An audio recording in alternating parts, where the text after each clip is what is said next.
Krishna Balaram Loki Raj Shigonitai Ki Srila Prabhupada Ki Srimad Bhagavatam Ki Nitai Gaura Prema.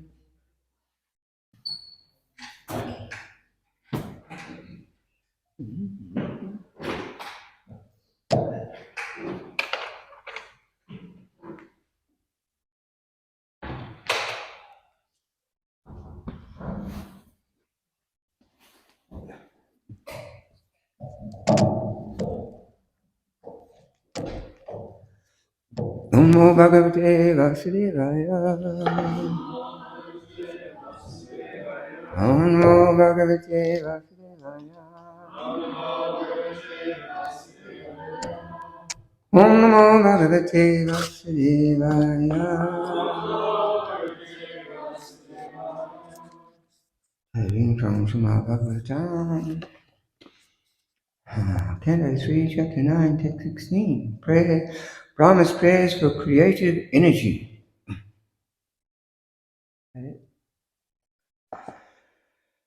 Yoga aham cha divishascha vibhu swayam cha.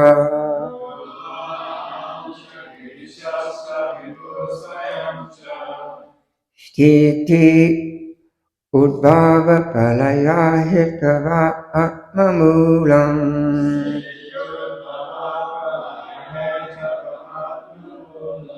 Vikrati pada varida eka uprarohas.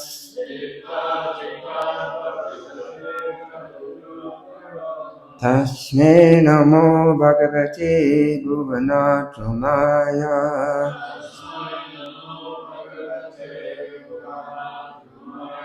Yoga aham charimishascha vibhu swayam cha.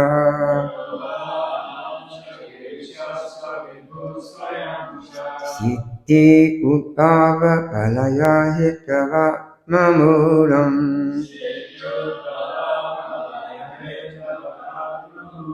Ikratikan varidascha eka uruparohas.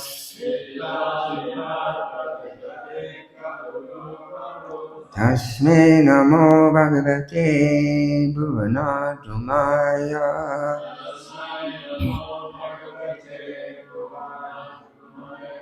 Yoga aham cha divishascha vibhu swayam cha.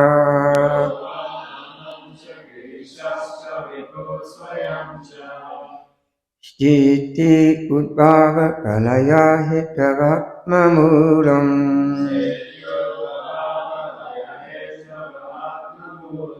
Vikratikan varinda eka uruparohas. Tasmai namo bhagavate bhuvanatramaya.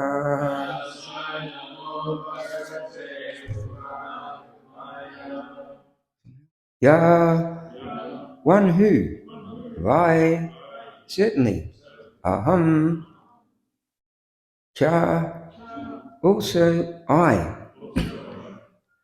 Girisha, cha, also Shiva, Prabhu, the Almighty, Swayam, personality, as Vishnu, cha, and sthiti, maintenance, udbhava, creation, pralaya, dissolution, hetava, the causes, atmamodam, self-rooted, bitva, having penetrated, tripat, three trunks, varidi, grew, eka, one without a second, uru, many, paroha, branches, tashmai, unto him, namaha, obeisances, bhagavati, unto the personality of Godhead, bhuvana drumaya, unto the tree of the planetary system. Translation report by His Divine Grace A.C. Bhaktivedanta Swami Srila Prabhupada. Translation: Your Lordship is the prime root of the tree of the planetary systems. This tree has grown by first penetrating the material nature in three trunks, as me, Shiva, and you, the Almighty, for creation, maintenance, and dissolution. And we three have grown with many branches. Therefore, I offer my obeisances unto you, the tree of the cosmic manifestation. Quote, cosmic manifestation is grossly divided into three worlds, the upper, lower, and middle planetary systems. And then it broadens into the cosmos of 14 planetary systems, with the manifestation of the Supreme Personality of Godhead as the supreme root. Material nature, which appears to be the cause of the cosmic manifestation, is only the agency or energy of the Lord. This is confirmed by Bhagavad Gita. Maya yak shena prakriti suyate sapracharam. Only under the superintendence of the Supreme Lord does the material nature appear to be the cause of all creation, maintenance, and dissolution. The Lord expands himself into three, Vishnu, Brahma, and Shiva, for the maintenance, creation, and destruction, respectively. Of the three principal agents controlling the three modes of material nature, Vishnu is the Almighty. Even though he is within the material nature for the purpose of maintenance, he is not controlled by the laws of material nature. The other two, Brahma and Shiva, although almost as greatly powerful as Vishnu, are within the control of the material energy of the Supreme Lord. The conception of many gods controlling the many departments of material nature is ill-conceived by the foolish pantheists. God is one without a second, and he is the primal cause of all causes. As there are many department heads of government affairs, so there are many heads of management of the universal affairs. Due to a poor fund of knowledge, the impersonalist does not believe in the personal management of things as they are. But in this verse, it is clearly explained that everything is personal, nothing is impersonal.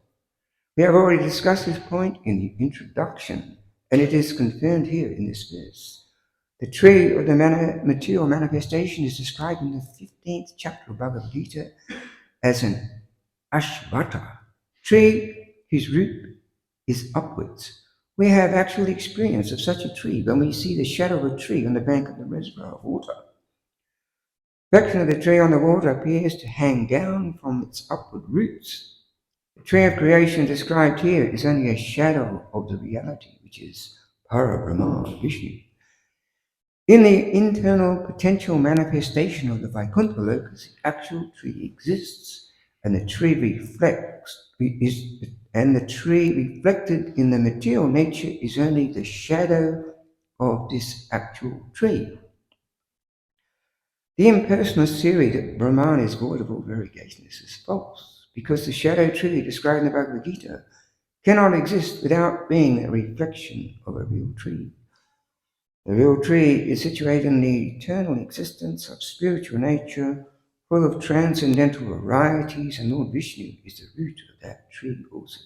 The root is the same, the Lord, both for the real tree and false, but the false tree is only a perverted reflection of the real tree.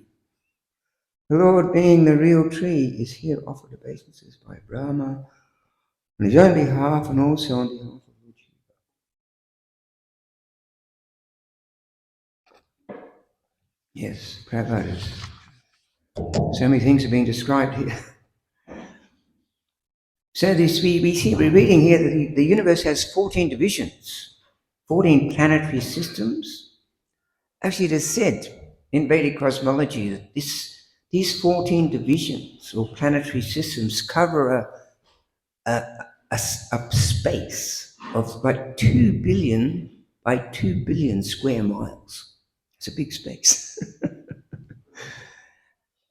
Actually, I think I read, I think Sataputta describes in cosmology that if you travel from the center of this universe to its outer circumference, I think it's, if you travel at the speed of light, which is 186,000 miles per second, would take, I think it's 1,150 years. You could reach the outer circumference.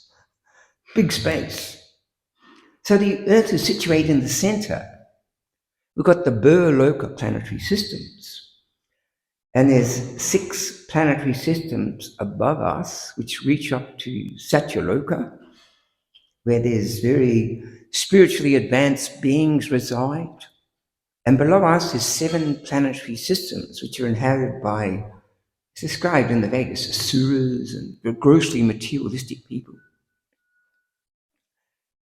So these planetary systems, they're scattered over the universe within this great ocean of air. And there's many planets. So sometimes they're described as islands floating in an ocean of air.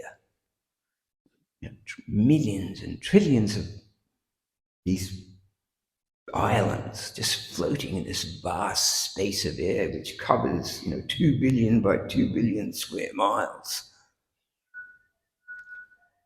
So we're reading here about how the Lord, he's the supreme director. Just by his desire, he's systematically controlling millions of universes, both material and spiritual, just by his all-pervasive energy. But the management is conducted by the material nature under his superintendence. And Prabhupada quotes us that Bhagavad Gita verse, this material nature, which is one of my energies, is working under my direction, producing all moving and non-moving living beings. Under its rule, this manifestation is created and annihilated again and again. So Krishna, he declares in the Bhagavad Gita that he is the father of all living entities. At the time of creation, he glances upon the material energy and injects all beings into the womb of material nature. It's very interesting. Lord Brahma, his whole lifespan of 100 years is something like 311 trillion 40 billion years, another different time dimension in the higher planetary systems. And one of his days is like 4,320,000,000 years. And in one of his days, when it comes for his night, there's a partial annihilation of the lower planetary systems, the lower 3 planetary systems. And at the time of his day, he recreates them again. But that's called an occasional annihilation. And then after his 100 years, 311 trillion 40 million years, it's a total annihilation of the whole cosmos. And in Bhagavatam it describes it's like 100 years of drought. Actually, those 100 years are not 100 earthly years. 100 years in the higher planetary systems is like 36,000 Earth years. And just imagine a drought for 36,000 years. The sun just evaporates or drinks up all the water on the Earth, on the whole universe, all the oceans, the rivers, the lakes. And then there's this fire, which after that, there's like 100 years of this blazing fire, which emanates from the mouth of Shankashan, which is a serpent-like Shesha incarnation. And this fire is driven by this hurricane-type winds, and the whole universal sphere just starts burning. Actually, it's described that it's like it glows like a burning ball of cow dung. So we don't use cow dung here for cooking, but in India they use the cow dung. You see in the villages all the cow dung stuck on the walls of the village, and they get that cow dung and they use it for cooking. And it burns like a little burning ball, glows. And then after these fires for 36,000 years, there's this incredible wind that comes. This severe wind for another 36,000 years. The whole dust just covers the whole universe. And then it's described Shiva, he does this, the dance of dissolution, it's called. He dances throughout the planetary systems, and then suddenly there's like 100 years of rain, 36,000 Earth years of just torrents of rain. It's described as like raindrops as big as the trunks of elephants. And what happens is the whole shell of the universe just fills up with water and forms just a single cosmic ocean. So what happens to everything? All these living entities that reside in this universe, in the lower, middle, upper planetary systems, all the ingredients for material nature, what happens to it? They all mystically, by the Lord's arrangement, enter into the body of Lord Narayan, Mahavishnu, who's lying down on the bed of Shesha, in this gigantic form in the spiritual world, which means all living entities, in all the different forms and species of life, and all the ingredients, it just becomes the whole unit. This becomes dismantled and just enters into this state of unconsciousness or deep sleep, suspended animation for Brahma's night. And then with the time of creation, everything's set back into motion by the Lord's arrangement. So, yes, Prabhupada's talking about here about the impersonalists, the Mayavadis, they speculate on this subject of creation. So they have different theories and different speculations. I mean, they declare that before creation came about, there's no existence of material creation. And then after annihilation, also, there's no existence of creation. Therefore, it's false. So, you read in the Chaitanya Charitamrita, Krishnadas Kaviraj he declares, my dear, he's talking to the Mayavadis and the personalists, my dear misguided interpreters, why should you suggest such malicious logic? An interpretation can never be accepted as evidence if it opposes the principles of revealed scripture. For lying, defective perception, mistakes, and cheating does not occur in the sayings of the authoritative sages. And he goes on to say, if you are indeed interested in logic and argument, kindly apply it to the mercy of Chaitanya Mahaprabhu. If you do, you'll find it strikingly wonderful. So the Vedic scriptures, they declare, although creation is flickering and temporary, it does not mean it is false or simply a dream or an illusion that we'll one day wake up from. In our Bhakti school, we learn about this falsity, the definition of falsity, which is that which never had any existence. Something that never had any existence is called false. It only has its existence in name only, or imagination. And Prabhupada gives the example of a horse's egg. You could talk about a horse laying an egg, but in reality, it has no factual manifestation. It just exists in name or someone's dream or imagination, or the horn of a rabbit, he says a flower in the sky. It exists in name or imagination, but it has no factual manifestation. This is the definition of falsity. So yes, the impersonalists believe, they have these ideas because they believe that through meditation, we can understand that individual spiritual existence is an illusion. For them, the Supreme Lord, the spiritual world, they exist. but not in reality, not in a person or a realm where there's activity, but just as this impersonal, effulgent white light they call Brahman. And they believe that in a state of total enlightenment, the individual self will just merge with this impersonal effulgence and thus become God. Like a drop of water just merges with the ocean.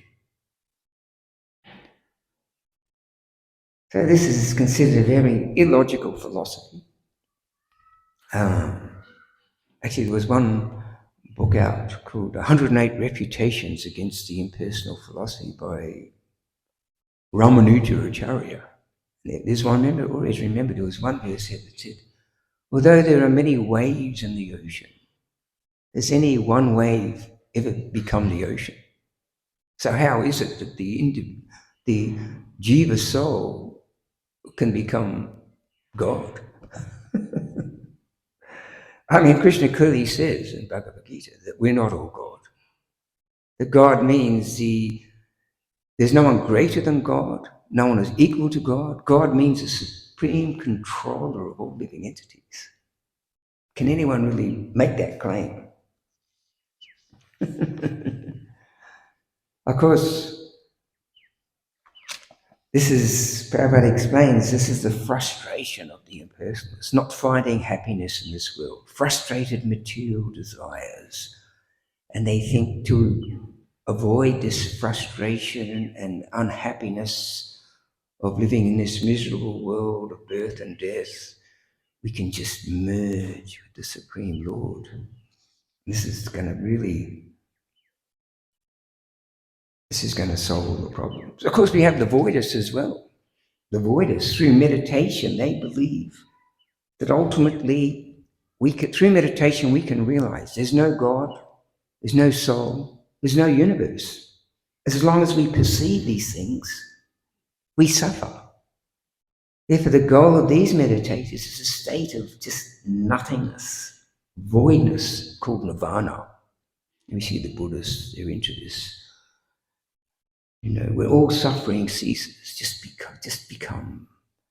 Actually, I remember Bhakti Swami was giving a class in Mayapur. He was saying, actually, there's one verse in one of the Vedic literatures that described that these persons that had this desire to reach this state of nothingness or voidness, that in their next life, they may take birth as rocks.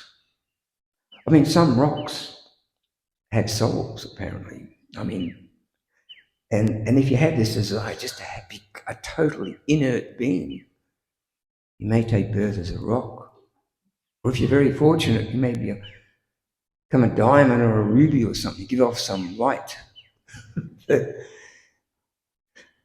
a very, they simply want to merge into nothingness of a nirvana in an attempt to escape the difficulties we experience living in this complicated world with our frustrated material desire. It's a very illogical philosophy, actually, that everything arose from nothing and everything is nothing. Doesn't really make sense. But a lot of people, they really like this kind of idea. We can just, become nothing. So, yeah, we're hearing this, some schools of philosophy propose that this world does not exist. It's simply illusion, a dream. However, in our Bhakti school of Krishna consciousness, we have another perspective. Yes. We consider both ourselves, the soul, the world around us is both real and divine. The created energy of the Supreme Lord. But because this world and our life are simply, you could say, temporary manifestations, we might call our experience of it dreamlike. But actually the dream is just that we, the eternal souls, we just imagine or we think that we are this material body.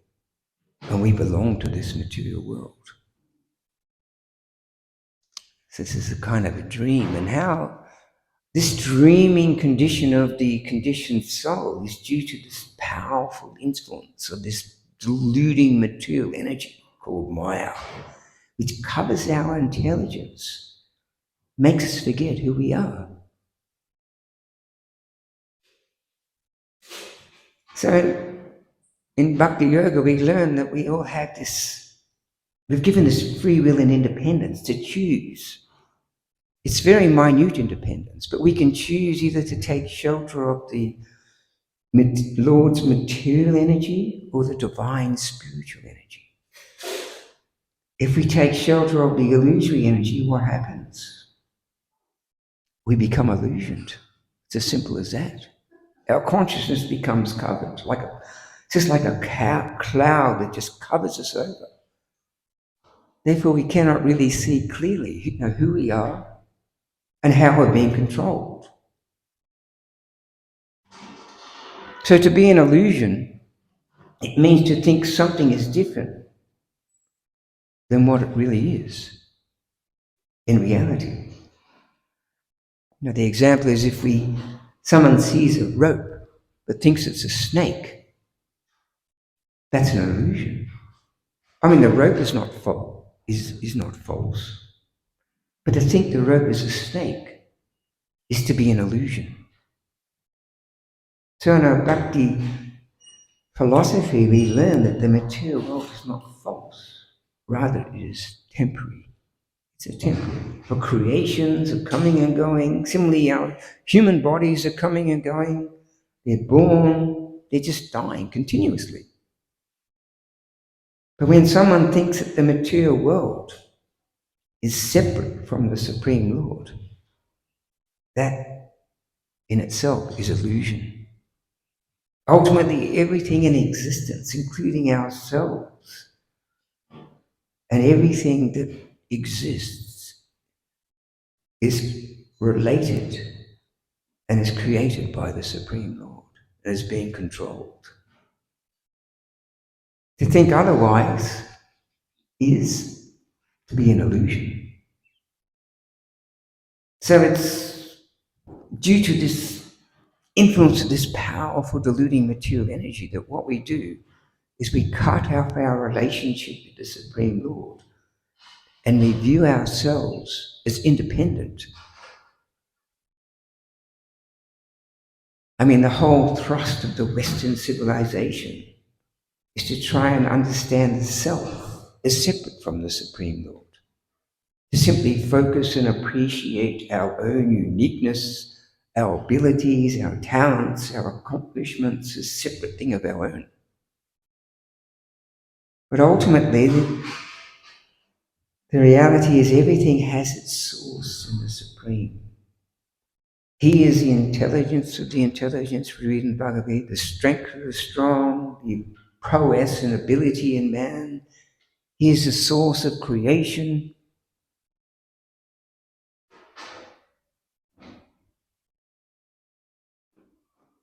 So self-realization, in a sense, understanding our relationship with this ever temporary changing material world and our ultimate relationship with Him. Realizing that in this life, we have an opportunity to free ourselves from illusion, all suffering, all unhappiness, and just live perfect lives of peace and joy, love. And at the end of this life, we can return to that spiritual world where we can live eternally. So you could say that in Bhakti Yoga, we're invited to redefine ourselves as spirit souls, as perfect parts of the Supreme Lord, possessing a divine nature in relation to the Supreme Lord. That we're not just this. So this is, then we can transcend this material world and gain liberation from this reincarnation cycle. And Prabhupada's talking about here about this banyan tree. in the 15th chapter of the Bhagavad Gita. Now, when you're standing next to a reservoir of water or a lake, and you look at the reflection of the trees, it appears to be back to front. The branches are down and the base of the tree is upwards. They're talking about how the material world is like a reflection of the spiritual world. Everything that we find here in the material world is there in the spiritual world, but in a perverted form. There's everything there, relationships, activities, just like we could look at like in love in the spiritual world. It's pure love. But in the material world, it's reflected. And therefore, love is tainted with lust or material desire, selfish desire. So this world, yes, it's a reflection of the spiritual world. And we have to, by understanding this knowledge and getting this realization and following this bhakti process, we can cut off our attachment to this material world and gain this liberation from this reincarnation cycle of birth and death. We could take a closer look at this dream philosophy. It's interesting. Say you're dreaming you're running from a tiger. Say you're having a dream, suddenly this big tiger is chasing you. And you're running from the tiger. And you're really scared. It's closing in on you. It's about to get you. So the dream, it feels so real, doesn't it? When you're having a dream, you're scared, you're sweating, you're tossing in your bed, your heart's racing. And then you wake up and you realize it's only a dream. So the question we may ask, was it real? Was it real? I mean, you experienced it. So in a sense, it was real. Still, also, it was an illusion. Because you're identifying with that person in the dream. But it wasn't you. Just a person that was created in your dream, in your mind. So in dreams, you usually forget who you are and identify with the dream. This is because this conception of ourselves as this material body, in a sense, is also a dream. It's true, we do exist. So do tigers, like the dream, but we forget our real spiritual identity. In relation to the Supreme Lord, we fall into this illusory conception of ourselves and start dreaming. We forget that we're eternal souls, changing bodies life after life, that we have an eternal loving relationship with the Supreme Lord. So for those souls who choose to turn away from the Supreme Lord, an experiment with life independently of the Supreme Lord, this material universe, it accommodates that choice. That sense we see that, in a sense, we have created this material universe because we have this desire to be independent of the Supreme Lord. But also the Lord, He has a desire to create this universe just to give a chance to the conditioned souls, a chance to re-establish their loving relationship and return to the spiritual world. So this material world, it accommodates this choice of wanting to be independent of the Supreme Lord. However, when we try and place ourselves in the center instead of placing the Supreme Lord in the center, what happens? We find ourselves clashing with others who want to see themselves in the same way. In this way, we see so much conflict in the world. So this conflict in the world, it may inspire us to seek out knowledge and enlightenment and try to find an ultimate solution to the problems of the world, the problems of life.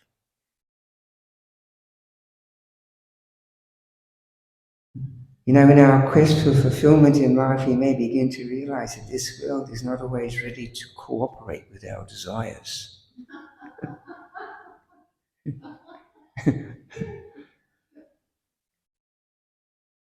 The universe refuses to align itself with our conception of being the supreme enjoyers and centers and our conception of happiness. Actually, this universe was designed to make us suffer so we can wake us up.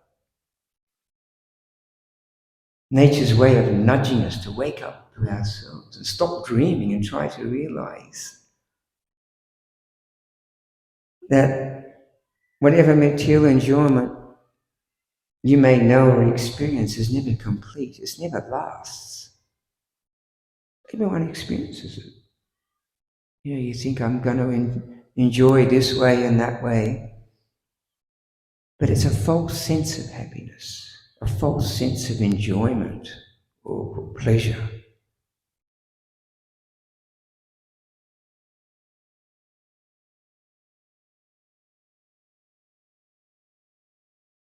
So this may question us. We may start to question, is there something more than this, something higher? And this is why Krishna spoke the Bhagavad Gita in these Vedic literatures, because he knows that unless we get this knowledge, we won't be able to get out of this grip, this powerful grip of this material energy, and get that inner peace and happiness and spiritual freedom. Now, a lot of people today are reaching out for this spiritual freedom. But we read in the Vedic literatures, what is freedom? What is real freedom or spiritual freedom? It's freedom from material consciousness, freedom from lust and anger and greed and envy and illusion, freedom from the cycle of birth and death, freedom from material suffering.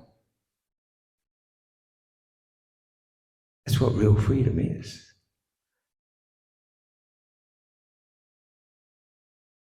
So, yes, real freedom from the cycle of birth and death. This is the goal of the bhakti yogis. So we need only learn this great science and art of how to connect to the Supreme through this bhakti yoga. And, you know, Bhagavad Gita tells us that for one who's not connected to the Supreme Lord can neither have transcendental intelligence nor a steady mind, without which there's no possibility of peace. And without peace, there cannot be any real happiness. So it's, yes. Because there's that verse in the Bhagavad Gita, you know, for this divine energy of mind consisting of the three modes of material nature, very difficult to overcome. But those who have surrendered unto me, Krishna says, can easily cross beyond it. Yes. If we simply surrender, Krishna takes care of him, follow his instructions sincerely, then he, Krishna, who is the Lord and Master of this illusory material energy, Maya, can order her release, our release from her clutches. And then only is it all possible to attain this spiritual freedom. Freedom from illusion, freedom from material consciousness, freedom from material suffering and the cycle of birth and death. Yes. So many things said in this verse, I can't really give much light on it. Does anyone have any questions that I'd like to ask?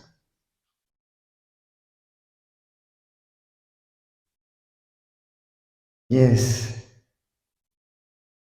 So the whole process of bhakti is aimed at teaching us how to purify and refine our consciousness and take shelter of good instructions given by Guru, Sadhu and Sastra. Jai Shri Prabhupada ki, Srimad Bhagavatam ki. Go.